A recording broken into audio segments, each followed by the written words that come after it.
Well, welcome to 7 for 12 on what should have been an absolutely brilliant day of Test match cricket between England and India to get a culmination of what's been a fantastic Test match.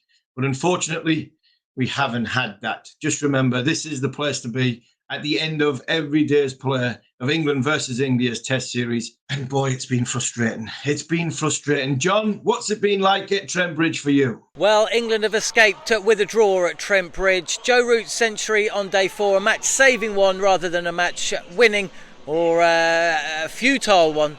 After rain unfortunately washed out all of the action here in Nottingham. A really disappointing end to what would have been an absolute crackerjack of a test match. India will take plenty from this test match though. They were terrific for much of the game and bossed England at times. But for Joe Root and the rearguard action from Dominic Sibley on day 4, then they would have taken victory. But as it is, we head to Lord's all square. Big questions remain though about the makeup of the England side and that of India. Do they bring back Ravichandran Ashwin? We shall see. It's been terrific 4 days, but sadly the 5th has scuppered things.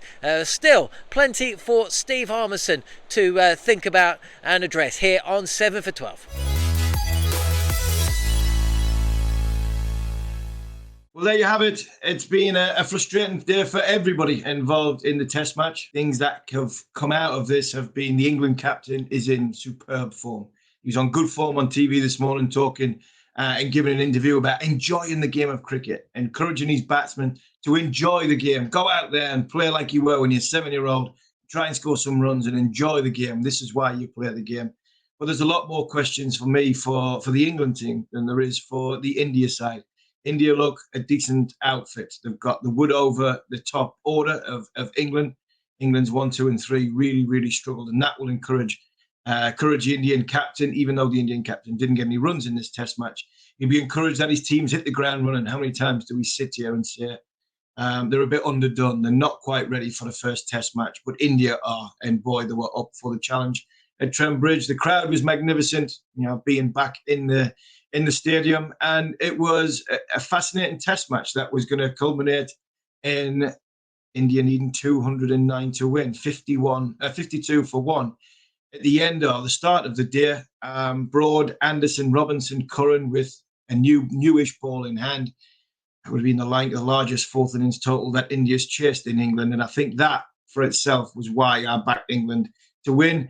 But then questions will go into the who knows, because obviously the rains came and the forecasters were right this time as opposed to yesterday when they got it completely wrong. And we go to Lord's with what is going to be another fantastic test match, a home of cricket. Apparently the weather is set fine, but don't always believe what the weather forecasters say. In England, they've got some questions. For me, they've got some big question marks. The top order, do they make a change? Do they bring Hamid in, who's got some runs for knots so far in first-class cricket? Do they bring Pope in and bat him at number 3? Because I think Bairstow has to stay in the team and stay in that middle order.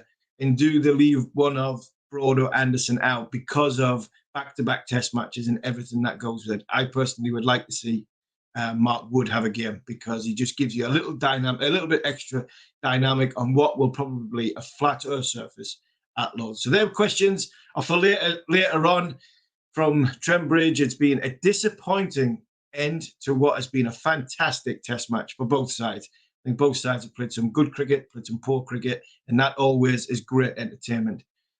Something new on Wednesday, we're going to bring you 7 for 12 live. So get your questions in on Instagram, on Twitter, on YouTube. Leave a comment. We'll be live from 1:30 English time, 5 p.m. Indian time. And don't forget to like, subscribe, and leave a review.